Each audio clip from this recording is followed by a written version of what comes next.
Hello दोस्तों, मैं हूं मीर और आज मैं एक्सप्लेन करूंगा I shouldn't be alive series का एक और एपिसोड। मुझे पूरा यकीन है आप लोगों में से बहुत से लोगों का एक सपना होगा कि एक दिन आप किसी लग्जरी याट से कुछ खूबसूरत लड़कियों के साथ समुद्र में किसी ट्रिप पर जाए और बहुत इंजॉय करे। चारों तरफ नीला समुद्र होगा और ढलती हुई शाम के दौरान नीले समुद्र के बीच आपके हाथ में एक ड्रिंक का ग्लास भी होगा। लेकिन ये कहानी आपके सपने को पूरी तरह तोड़ सकती है, क्योंकि बेशक समुद्र एक बहुत खूबसूरत जगह है, लेकिन जब समुद्र अपना असली रूप दिखाता है तब किसी पर रहम नहीं करता। ये आपके सपने की तरह पास सेलर्स की एक सच्ची कहानी है, जो एक राफ्ट पर अटलांटिक ओशन में बिना पानी और खाने के फंस गए थे। यहाँ वो जो भी फैसला ले गए ये उनकी जिंदगी और मौत का फैसला होगा, क्योंकि भूखी शार्क्स उनके पीछे पड़ी है। इस कहानी को देखकर आपको लगेगा ये सब सिर्फ मूवी में ही हो सकता है, लेकिन यकीन मानिए ये सब सच में हुआ था।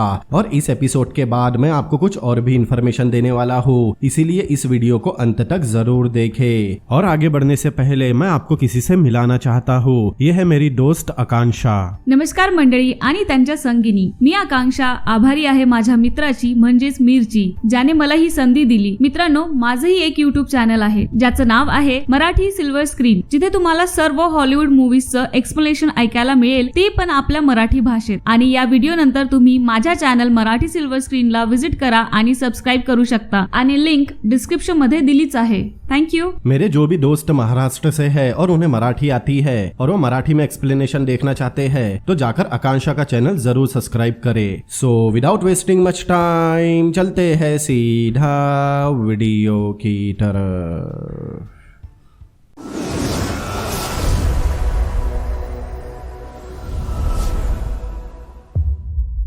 कहानी की शुरुआत में हम ब्रांड न्यू और 58 लंबी एक लग्जरी बोट देखते हैं। ये बोट डेब्रा स्केलिंग कायली उर्फ डेबी नाम की लड़की की है। डेबी एक बिजनेस वूमन थी। इस ट्रिप के लिए डेबी ने जो क्रू असेंबल किया था वो एक दूसरे को नहीं जानते थे।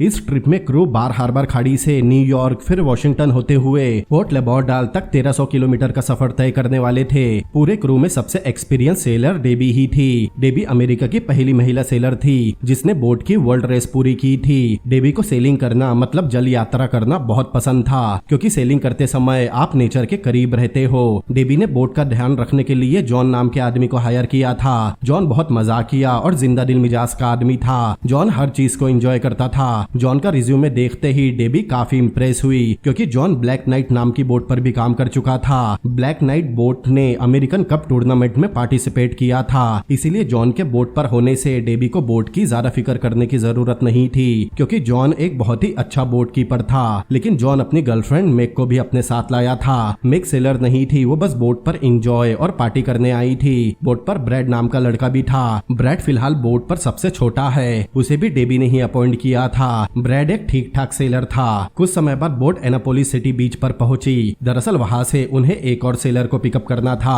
फिर ब्रैड मार्क एडम्स को लेकर आया। मार्क ब्रैड का दोस्त था। मार्क डेबी से बात करता है, लेकिन डेबी को मार्क का एटीट्यूड बिल्कुल पसंद नहीं आता। दरअसल मार्क थोड़ा बिगड़ैल मिजाज का था। मार्क हमेशा लोगों से उल्टे सीधे मजाक करता रहता था और ज्यादातर लोगों को ये बात पसंद नहीं आती। अब कुछ देर बाद पांचों एनापोलिस बीच से निकल जाते हैं। उस समय ब्रैड बहुत खुश था।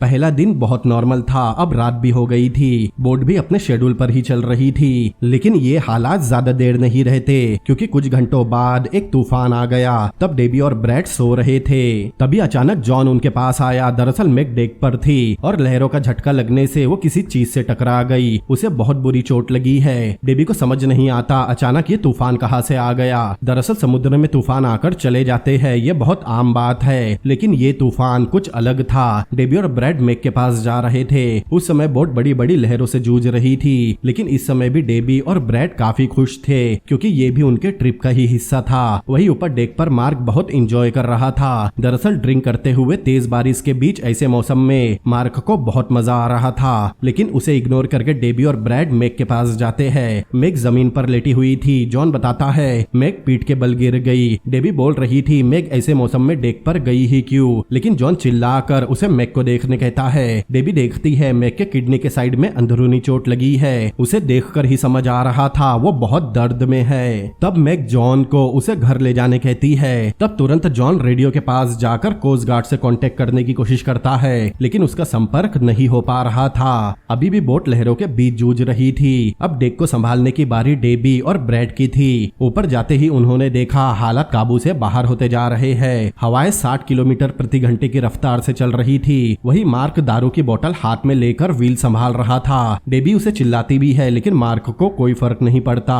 फिर मार्क नीचे चला जाता है। अब डेबी और ब्रैड बोट संभाल रहे थे लेकिन तूफान और बढ़ता जा रहा था। तब बोट लहरों की वजह से किसी झूले की तरह ऊपर नीचे हो रही थी और लहरें बोट को बहुत जोर जोर से हिट भी कर रही थी। वही नीचे लहरों पर चलने के लिए जॉन बोट के इंजन का ध्यान रख रहा था लेकिन लहरों पर चलने की वजह से इंजन ओवरहीट होकर फेल हो गया। अब बोट की बैटरीज चार्ज नहीं हो सकती थी, मतलब पावर ना होने की वजह से वो किसी से संपर्क भी नहीं कर सकते। अब बैटरीज नहीं थी, इंजन बंद हो चुका था, इसीलिए अब बोट चल नहीं रही थी, सिर्फ समुद्र में फ्लोट हो रही थी। अब कुछ काम ना बनता देख जॉन रेडियो से तुरंत मदद मंगाने की कोशिश करता है। अभी बोट पर सिर्फ थोड़ी देर का ही इमरजेंसी पावर बचा था लेकिन ये सुनकर मार्क खुश नहीं होता।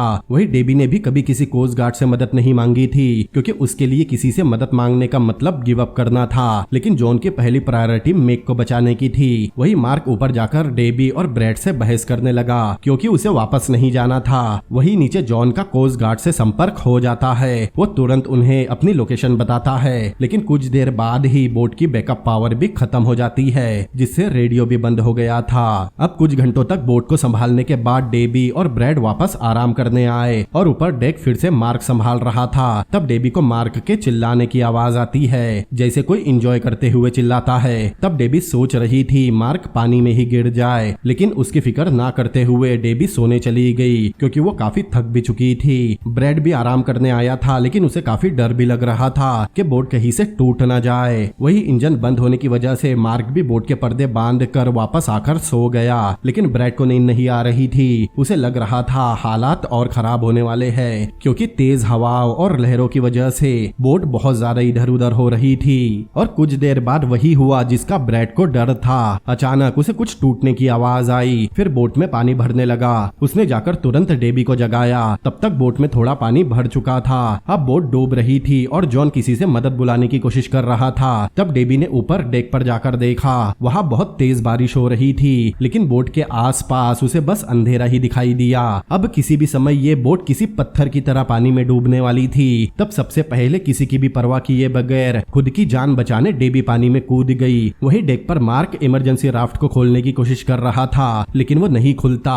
लेकिन बोट के ऊपर एक छोटी राफ्ट रखी थी जिसे रबर जोडियक कहा जाता है। तब ब्रैड ने बिना टाइम गवाए जोडियक को पानी में फेंका। तब डेबी ने तुरंत उस बोट को पकड़ लिया। फिर ब्रैड भी पानी में कूदा। पानी में जाते ही ब्रैड ने अपने भारी जूते उतार दिए। वो जूते ब्रैड के फादर के थे। तब ब्रैड ने सोचा उसके फादर को जूतों का पता चलेगा तो वो बहुत गुस्सा करेंगे। लेकिन फिर ब्रैड को उसकी माँ का ख्याल आया कि अगर वो यहाँ मारा गया तो उसकी माँ का क्या हाल होगा। अभी ब्रैड और डेबी समुद्र में थे। फिर मार्क उस इमरजेंसी राफ्ट का बॉक्स समुद्र में फेंकता है। फिर खुद भी बोट से पानी में आता है। तब कुछ सेकंड बाद वो इमरजेंसी राफ्ट भी खुल जाती है। लेकिन उस समय मार्क ने काफी शराब पी रखी थी। पानी में वो खुद को संभाल नहीं पाया और इमरजेंसी राफ्ट उसके हाथ से छूटकर पानी में बह गई। डेबी ने ब्रैड से पूछा वो बोट से कुछ लाया है या नहीं, लेकिन वो कुछ नहीं लाया था। दरअसल उस इमरजेंसी लाइफ राफ्ट में एक इमरजेंसी सर्वाइवल किट होती है जिसमें कॉन्टैक्ट डिवाइस, फूड, पानी, फिशिंग हुक्स, फ्लेयर्स, समुद्र के पानी को प्योरीफाई करने की मशीन, रेडियो, सब कुछ रहता है। लेकिन मार्क की गलती की वजह से अब उनके पास सर्वाइव करने कुछ नहीं है। एक इमरजेंसी सर्वाइवल किट की क्या अहमियत होती है उसकी पूरी जानकारी एक वीडियो में है जिसका लिंक मैंने डिस्क्रिप्शन और आई बटन में दिया है। उसे भी मैंने ही एक्सप्लेन किया है, इसीलिए इस वीडियो के बाद आप वो वीडियो भी जरूर देखें। तो कुछ सेकंड बाद मार्क उनके पास आकर सॉरी बोलने लगा क्योंकि वो राफ्ट को संभाल नहीं पाया।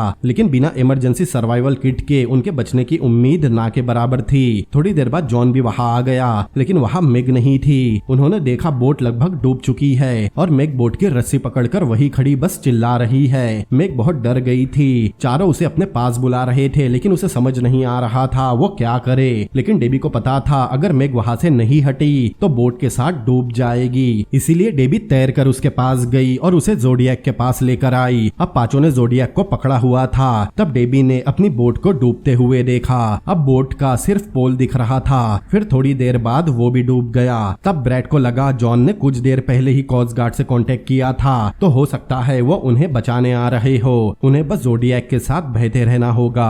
अब अगला दिन निकला, सुबह हुई, लेकिन तूफान नहीं रुका। अभी भी बारिश हो ही रही थी। अब तापमान भी कम हो गया था। डेबी को पता था अगर वो ऐसे ही हवा में रहे तो उन्हें हाइपोथर्मिया हो जाएगा। इसीलिए डेबी ने सबको जोडियक के नीचे चलने कहा, लेकिन मेग बोल रही थी वो नहीं कर पाएगी। तब एक एक करके चारों जोडियक के नीचे चले गए जहाँ वो बारिश से बच सकते थे, लेकिन मेग नहीं आई। एक तो उसे बहुत चोट लगी थी और दूसरी बात वो क्लॉस्ट्रोफोबिक थी। अब चारों जोडियक के नीचे बारिश से बच रहे थे, लेकिन मेग अभी भी बाहर ही थी। वही अंदर सबने डिसाइड किया उन्हें कुछ करना होगा, वरना ठंड से वो मर जाएंगे। इसीलिए उन्होंने एक सिस्टम बनाया। चारों एक दूसरे के करीब आ गए। फिर बारी बारी एक एक इंसान बाकी लोगों का सहारा लेकर लेटने लगा। जब डेबी का नंबर आया तब उसे बहुत सुकून महसूस हुआ, क्योंकि चारों के चिपके रहने की वजह से सबकी बॉडी हीट उन्हें गर्म रख रही थी। अब ऐसे ही काफी समय बीत गया, लेकिन बारिश नहीं रुकी। अब जोडियक के नीचे की हवा बहुत भारी हो गई थी, इसीलिए सब बाहर आ गए। अब तक सब काफी थक भी चुके थे,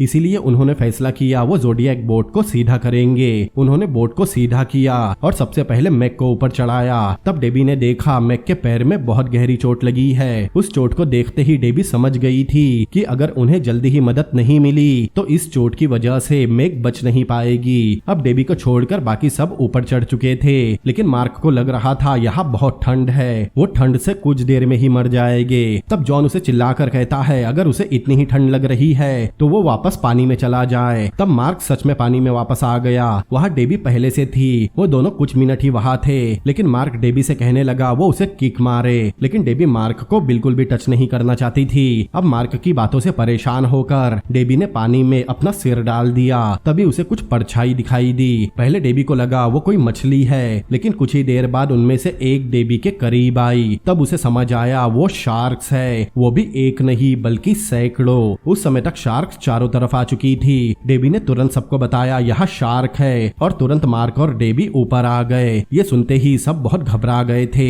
जैसे ही मार्क और डेबी ऊपर आए उसके कुछ सेकंड बाद ही बोट की चारों तरफ शार्क ही शार्क थी। डेबी समुद्र में पूरी दुनिया घूम चुकी थी, लेकिन उसने कभी इतनी सारी शार्क एक साथ नहीं देखी। डेबी को समझ नहीं आता शार्क ने उन पर रात में हमला क्यों नहीं किया, क्योंकि तब तो मेग के पैर से खून भी बह रहा था। तब मार्क एक शीट से शार्क को मारने उठा, लेकिन ब्रैड ने उसे रोक लिया। पहले ही वहाँ बहुत ठंड थी, अब शार्क भी आ गई। अगर गलती से भी बोट पलटी या वो पानी में गए तो जिंदा नहीं बच पाएंगे, और ऊपर ठंड उनकी जान ले लेगी। अभी भी बारिश हो ही रही थी, लेकिन तूफान थोड़ा कम था, और जो शीट मार्क ने शार्क को मारने उठाई थी उस शीट को पानी में फेंका जाता है ताकि जोडियक थोड़ी स्टेबल रह सके।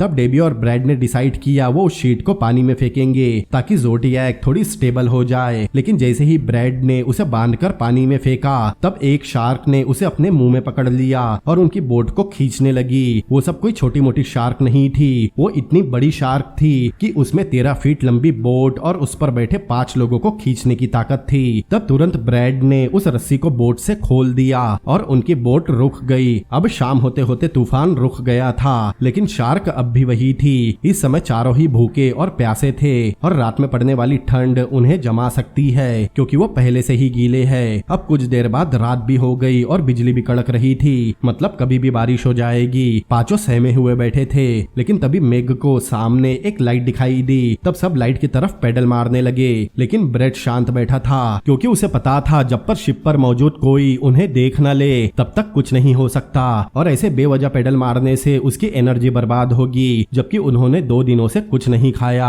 तब अचानक बारिश होने लगी। सबको बहुत प्यास लगी थी, इसीलिए सब बारिश का पानी पीने की कोशिश करने लगे, लेकिन जितना पानी उनके मुंह में जा रहा था उससे ज्यादा हवा उनका मुंह सुखा दे रही थी। तभी अचानक बारिश भी बंद हो गई। तब उन्हें ऐसा लग रहा था जैसे ईश्वर उन पर थूक रहा हो और उनके हालात पर हंस रहा हो। तब अचानक उन्होंने उस शिप की तरफ देखा, लेकिन अब वहाँ कुछ नहीं था। तब ब्रैड से बर्दाश्त नहीं हुआ और वो खड़े होकर ईश्वर को गालियां देने लगा और मिडिल फिंगर भी दिखाने लगा। लेकिन ये बात डेबी को बिल्कुल पसंद नहीं आई। डेबी उल्टा दुआ करने लगी कि उसे यहाँ नहीं मरना है। शिप तो चली गई थी, लेकिन शार्क अब भी वही थी। कुछ देर के लिए शार्क वहाँ से चली जाती, और जैसे ही उन्हें लगता अब शार्क नहीं आएगी तब शार्क वापस आ जाती थी। अब हालात खराब, फिर और खराब, और उसके बाद बद से बदतर होते चले गए। अब तीसरा दिन निकला। बारिश और तूफान भी जा चुके थे, लेकिन अब तेज धूप निकल गई। पांचों डिहाइड्रेट हो चुके थे और सभी को खारे पानी से इन्फेक्शन भी होने लगा था। ब्रैड अपने चारों तरफ देखता है, लेकिन उसे कुछ दिखाई नहीं देता क्योंकि उन्हें लग रहा था कोस्ट गार्ड उन्हें बचाने वाली वाले हैं, लेकिन खाली समुद्र देखकर ब्रैड बहुत फ्रस्ट्रेट हो रहा था। तब जॉन डेबी से पूछता है क्या कोस्ट गार्ड उन्हें ढूंढ पाएंगे। मैग कहती है कोस्ट गार्ड बस पहुंचने ही वाले होंगे, लेकिन डेबी उनसे कहती है उन्हें बचाने कोई नहीं आने वाला। ये सुनकर मैग रोने लगती है। तब डेबी पर जॉन नाराज भी होता है। फिर डेबी ब्रैड से पूछती है कि आखिर वो सब कहाँ है, लेकिन ब्रैड को कोई आइडिया नहीं था। दरअसल जहाँ उनका जहाज डूबा था अब वो उस जगह से 140 किलोमीटर दूर थे, मतलब कोस्ट गार्ड उन्हें ढूंढ नहीं सकते। अब कुछ समय बाद ग्रुप के सभी लोगों का बिहेवियर बिल्कुल बदल गया था। अब सब अपने अपने सर्वाइवल के बारे में सोच रहे थे। तब डेबी ब्रैड से बात करती है कि अब वो क्या करे, लेकिन ब्रैड को कोई आइडिया नहीं था। पहले तो डेबी ब्रैड को यहाँ लाने के लिए माफी मांगती है, फिर कहती है यहाँ वो सिर्फ ब्रैड को अच्छे से जानती है, अगर ब्रैड ने उसका साथ नहीं दिया तो बाकी तीनों उसे नुकसान पहुंचा सकते हैं। तब ब्रैड कहता है उन दोनों को एक दूसरे का साथ देना होगा, इसीलिए ब्रैड उसका ख्याल रखे और वो ब्रैड का ख्याल रखेगी, खासकर तब जब वो सो रहे हो। उस बोट का बॉटम यूरिन, खून और पस से भरा हुआ था, जिससे उन्हें और ज्यादा इन्फेक्शन हो रहा था। उस गंदे पानी के बैक्टीरिया उनके बॉडी में लगी चोट से अंदर जा रहे थे और जल्दी ही वो बैक्टीरिया उनके हार्ट और लंग्स पर अटैक करेंगे। सबसे ज्यादा खतरा मैग को था, क्योंकि उसे सबसे बड़ा जख्म लगा है। जल्दी ही मैग ब्लड पॉइजनिंग से मरने वाली थी और चारों सामने बैठे उसे मरता हुआ देख रहे थे। वो चाहकर भी कुछ नहीं कर सकते थे। अब तीसरा दिन भी खत्म होता है। सबको इन्फेक्शन हो चुका था, सब बहुत ज्यादा भूखे और प्यासे थे। मैग सो रही थी। तब ब्रैड और डेबी ने देखा मार्क और जॉन समुद्र का पानी पी रहे हैं। डेबी ने उन्हें रोकने की कोशिश की, क्योंकि समुद्र का पानी पीने से बॉडी और ज्यादा डिहाइड्रेट होती है, जिससे वो जल्दी मर सकते हैं। लेकिन मार्क बहुत क्रीपी वे में डेबी से कहता है वो भी इस पानी को पीकर अपनी प्यास बुझाए। तब डेबी और ब्रैड को समझ आता है मार्क और जॉन धीरे धीरे अपना मानसिक संतुलन खो रहे हैं। खारा पानी पीने से किडनी काम करना बंद कर देती है और आपको हेलुसिनेशन भी होने लगता है। डेबी ने कहीं पढ़ा था खारा पानी पीने के 7 घंटों बाद इंसान की दिमागी हालत पूरी तरह खराब हो जाती है। डेबी बिल्कुल सही थी, क्योंकि ठीक 7 घंटों बाद मार्क और जॉन पूरी तरह अपना दिमागी संतुलन खो चुके थे। जॉन को कभी बोट खाली दिखाई देती तो कभी शार्क दिखाई देती। मार्क कभी लगातार हंसता रहता तो कभी खुद को बुरी तरह खुजाते रहता।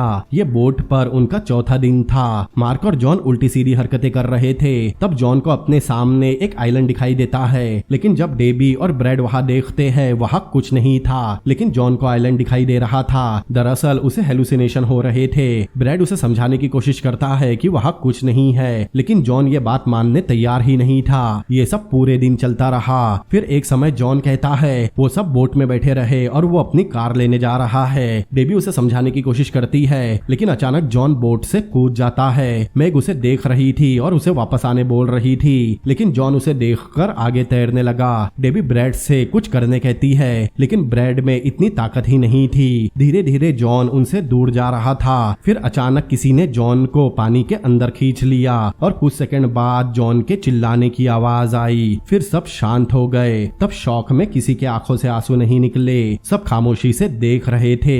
मैग ने बस इतना कहा, जॉन चला गया। इसमें कोई शक नहीं था कि शार्क जॉन को मारकर खा चुकी है, मतलब शार्क अब भी वही मौजूद है। ब्रैड ने एक समय सोचा था अगर सब बच गए तो उसे क्रेडिट मिलेगा, सब उसे हीरो समझेंगे, लेकिन असलियत तो ये थी उसने जो किया उसमें कोई हीरोइज्म नहीं था। उस समय बस वो ये सोच रहा था अच्छा हुआ शार्क ने उसे नहीं जॉन को खाया। अब बोट पर 4 सर्वाइवल बचे थे। वो अटलांटिक ओशन में बस बहते जा रहे थे। जॉन के मरने के बाद सब शांत बैठे थे। डेबी ने मैग को देखा, वो रो रही थी और बहुत दुखी और बीमार दिख रही थी। तभी मार्क मैग के पास आया और उसे सेड्यूस करने लगा। मार्क की इस हरकत से डेबी को गुस्सा आ रहा था। डेबी ने तुरंत ब्रैड को उठाया और मार्क को रोकने कहा। उस समय मार्क मैग के पास ही था, लेकिन मैग रो रही थी। तब मार्क बोलने लगा उसे लगता है मैग का मूड खराब है, वो अभी जाकर उसके लिए कुछ सिगरेट लेकर आएगा। ब्रैड उसे समझा रहा था वो होश में आए, वो अभी समुद्र के बीच में है। लेकिन अब तक मार्क अपना दिमागी संतुलन पूरी तरह खो चुका था। वो सिगरेट लाने का बोलकर पानी में कूद गया। ब्रैड और डेबी उसे वापस बोट पर आने बोल रहे थे, क्योंकि कुछ देर पहले ही शार्क ने जॉन को खाया है। लेकिन मार्क उनकी बात नहीं मानता, क्योंकि वो होश में ही नहीं था। वो बहकी बहकी बातें कर रहा था। अब इससे पहले कि वो कुछ कर पाते, उन्हें बोट पर एक जोरदार झटका महसूस हुआ। तब डेबी ने पानी में देखा, पानी के अंदर से बहुत सारा खून निकल रहा था। तभी बोट पर एक और झटका लगा। तब डेबी को समझ आया जोडियक के नीचे शार्क्स मार्क को खा रही है। आप जरा इमेजिन करके देखिए, आपके ठीक सामने शार्क एक इंसान को खा रही हो और आप देखने के अलावा कुछ नहीं कर सकते। मार्क का शिकार करने से अब वहां और ज्यादा शार्क आ गई थी। शार्क को देखते ही डेबी डरकर ब्रेड के पास आ गई। अब शार्क को उस चीज का स्वाद पता चल गया था जिसका वो इतने दिनों से पीछा कर रही थी। अब उन शार्क को और खाना चाहिए था, इसीलिए वो लगातार बोट को हिट करने लगी। मेग तो आधी मर चुकी थी, लेकिन ब्रेड और टेडी को काफी डर लग रहा था। डेबी सोच रही थी अगर शार्क ने उनकी बोट पलटा दी और वो पानी में गिर गए और जब शार्क उन पर हमला करेगी तो शार्क के काटने पर उन्हें कितना दर्द होगा। इससे अच्छा तो उन्हें डूबकर मर जाना चाहिए ताकि शार्क के हमला करने पर उन्हें कुछ महसूस ना हो। शार्क बोट पर लगातार हमला कर रही थी। शार्क का हमला काफी घंटों तक चला, लेकिन डेबी को वो समय सदियों जैसा लग रहा था। अब कुछ समय बाद रात हो गई। जागने पर डेबी ने देखा आसमान बिल्कुल साफ है, हर जगह तारे नजर आ रहे हैं। लेकिन अचानक उसे मेग के गुर्राने की आवाज आई। मेग उनकी तरफ देखकर बहुत अजीब बर्ताव कर रही थी। फिर अचानक मेग ने ब्रेड पर हमला कर दिया। तब दोनों ने बड़ी मुश्किल से उसे खुद से दूर किया। तब मेग उन्हें बैठे बैठे घूर रही थी। फिर कुछ देर बाद मेग अचानक अपने हाथों को किसी स्पेनिश डांसर की तरह हवा में लहराने लगी। फिर अचानक कुछ बड़बड़ाने भी लगी, जैसे उसे किसी डीमन ने पोजेस कर लिया हो। ब्रेड और डेबी को समझ नहीं आ रहा था मेग क्या बोल रही है। डेबी ने देखा मेग सिर्फ अपनी जबान हिला रही है। तब दोनों को समझ आया बहुत जल्द मेग मरने वाली है, वो मौत के बहुत करीब है, इसीलिए ऐसी हरकतें कर रही है। फिर मेग एक जगह बैठकर उन दोनों को घूरने लगी। अब अगला दिन मतलब 5वां दिन निकला। जब ब्रेड और डेबी जागे उन्होंने देखा मेग मर चुकी है। ब्रेड ने उसे उठाने की कोशिश की, लेकिन अब वो सिर्फ एक लाश थी। मेग की लाश बोट के बॉटम में जमे यूरिन, पस और खून के उस गंदे पानी में पड़ी थी। आप सोच सकते हैं इन हालात में एक लाश को देखकर किसी के दिमाग में क्या आएगा। वही बात ब्रेड ने डेबी से पूछी। ब्रेड ने पूछा क्या वो मेग को खा सकते हैं क्योंकि उसे बहुत भूख लगी है। लेकिन डेबी ने उसे याद दिलाया मेग की बॉडी बुरी तरह से इन्फेक्टेड है, उसे खाकर बचने की बजाय वो मर जाएंगे। तब ब्रेड ने डेबी की बात मानी। उन्होंने फैसला किया था वो मेग की शर्ट और ज्वेलरी उतार कर अपने पास रखेंगे ताकि अगर वो जिंदा बच गए तो मेग की फैमिली को वो सामान दे सके। फिर उन्होंने मेग की बॉडी बोट के एज पर रखी और उसके लिए प्रे की। फिर कुछ देर बाद उसे पानी में धक्का दे दिया। फिर दोनों वापस सोने चले गए ताकि जब शार्क मेग को खाए उन्हें ये देखना न पड़े। कुछ देर मेग की बॉडी पानी में तैरती रही, लेकिन कुछ सेकंड बाद शार्क ने उसे पानी के नीचे खींच लिया। अब बोट पर ब्रेड और डेबी ही बचे थे। फिर दोपहर हो गई। दोनों बिना किसी सहारे के समुद्र में बहते जा रहे थे। तभी ब्रेड को खांसी होने लगी। दरअसल जब से ब्रेड जागा है उसकी तबीयत खराब होती जा रही है। डेबी कहती है बोट के बॉटम में मौजूद गंदा पानी उसे बीमार कर रहा है। उस पानी में मेग भी मरी थी, साथ ही धूप उसे और बीमार कर देगी। इसीलिए उन्हें बोट को पलटाना होगा ताकि बोट अच्छी तरह से साफ हो जाए, क्योंकि बहुत देर से वहाँ शार्क भी दिखाई नहीं दी। पहले ब्रेड कहता है उसमें बिल्कुल भी ताकत नहीं, लेकिन डेबी उसे ये करने कहती है क्योंकि उसे इस ज़ोडिएक बोट पर अकेले नहीं रहना। तब ब्रेड एक रस्सी पकड़कर बोट को पलटाने की कोशिश करने लगा, लेकिन अचानक उसके हाथ से रस्सी फिसल गई और वो पानी में गिर गया। ब्रेड तुरंत बोट में वापस आने की कोशिश करने लगा, लेकिन उसमें इतनी भी ताकत नहीं बची थी कि वो खुद से ऊपर आ सके। डेबी ने पहले उसे ऊपर खींचने की कोशिश की, फिर वहाँ बैठे बैठे रोने लगी। तब ब्रेड उस पर खूब चिल्लाया क्योंकि वो अभी तक जिंदा है, मरा नहीं। लेकिन डेबी बस वहाँ बैठे बैठे रोती रही। तब ब्रेड ने अपनी पूरी ताकत जुटाई और खुद ही ऊपर आ गया। तब भी डेबी बस रोती रही। दरअसल डेबी उन लोगों में से थी जो बस दूसरों को ज्ञान देते हैं, लेकिन जब खुद कुछ करने की बारी आती है तो उनसे कुछ नहीं होता। डेबी अभी भी ब्रेड से माफी मांग रही थी, लेकिन अब ब्रेड उससे बात नहीं करता। दोनों बोट के अलग अलग कोने में बैठे थे। फिर ब्रेड ने खुद को शांत किया। दरअसल ब्रेड को पता था 14-15 घंटों में वो भी मरने वाले हैं, तो लड़ने और बहस करने का कोई फायदा नहीं। अब थोड़ी देर तक दोनों वैसे ही बैठे रहे। डेबी लगातार रो रही थी। तभी ब्रेड को कुछ दिखाई दिया। उसने डेबी को उस तरफ देखने कहा, लेकिन डेबी लगातार रो रही थी। जब उसने पलटकर वहां देखा, वहां एक शिप थी। तब दोनों शिप की तरफ आवाज देने लगे। शिप पर मौजूद लोगों ने भी उन्हें देख लिया था। जैसे ही शिप पर मौजूद लोगों ने उन्हें देखा, डेबी पानी में कूदकर शिप की तरफ तैरने लगी। तब ब्रेड को बहुत हैरानी हुई, क्योंकि थोड़ी देर पहले डेबी में उसे ऊपर खींचने की भी ताकत नहीं बची थी और अभी वो उसे पीछे छोड़कर शिप की तरफ आसानी से तैर रही है। फिर थोड़ी देर बाद शिप के लोगों ने दोनों को ऊपर खींचा और शिप के डेक पर लेकर आए और इस तरह दोनों की जान बच गई। दरअसल जिस जगह से उन्हें रेस्क्यू किया गया था वो उस जगह से लगभग 200 किलोमीटर दूर थे, जहां उनकी बोट डूबी थी। वो लगातार समुद्र के बीच जा रहे थे और जिस कोस्ट गार्ड से जॉन ने संपर्क किया था वो कोस्ट गार्ड कुछ घंटों बाद ही वापस आ गए थे, क्योंकि किसी ने उनसे कांटेक्ट करके बताया था उनकी बोट तूफान से बचकर वापस किनारे पर आ गई। ये कॉल किसने किया था ये आज भी एक मिस्ट्री है। तो अब बात कर लेते हैं कुछ इंपॉर्टेंट पॉइंट की। तो अगर मेरी बात की जाए तो मुझे डेबी बिल्कुल पसंद नहीं आई, क्योंकि उसे सिर्फ अपनी जान की फिक्र थी। अगर देखा जाए तो जिंदा रहने के लिए उसने ब्रैड को सिर्फ इस्तेमाल किया था, लेकिन जब ब्रैड को बचाने की बारी आई तो उसने कुछ नहीं किया और शिप देखते ही वो ब्रैड को भूलकर अपनी जान बचाने भागी। जब इस शो के लिए डेबी ने इंटरव्यू दिया था तब उसने कहा था उसे किसी भी बात या किसी के भी मरने का कोई गिल्ट, कोई अफसोस नहीं। वो अपनी जिंदगी का हर दिन एक नई जिंदगी की तरह जीती है। लेकिन वही ब्रैड का मानना है इतना सब देखने के बाद, अपने दोस्तों को अपनी आंखों के सामने मरता देखने के बाद और शार्क को इंसानों को खाता हुआ देखने के बाद आप वैसी जिंदगी नहीं जी सकते जैसे आप पहले जीते थे। लेकिन डेबी को तो किसी बात से कोई फर्क नहीं पड़ता और ना ही उसे किसी तरह का कोई अफसोस है। यहाँ तक कि डेबी ने अपनी इस कहानी पर एल्बाट्रोस नाम की 2 किताबें भी लिखी और उससे लाखों डॉलर भी कमाए। उन पैसों में से उसने जॉन, मैग और मार्क के परिवार वालों को कुछ दिया या नहीं इस बात का किसी को नहीं पता, लेकिन कहते हैं ना सब यही भुगतना पड़ता है। डेबी के साथ भी वैसा ही हुआ। दरअसल 2009 में डेबी का 22 साल का बेटा भी एक बोट ट्रिप के दौरान डूबकर मारा गया। जिस चीज से डेबी बची थी उस चीज से उसके बेटे की मौत हुई। फिर 2012 में डेबी मेक्सिको शिफ्ट हो गई, लेकिन 12 अगस्त 2012 के दिन डेबी अपने घर में मरी हुई पाई गई। डेबी की मौत की वजह आज तक पता नहीं चली, लेकिन लोगों का मानना है उसने खुदकुशी की थी। वही ब्रैड अभी तक जिंदा है। ये डेबी की असली फोटो है और ये उस समय की असली फोटो है जब डेबी और ब्रैड ज़ोडिएक पर मिले थे।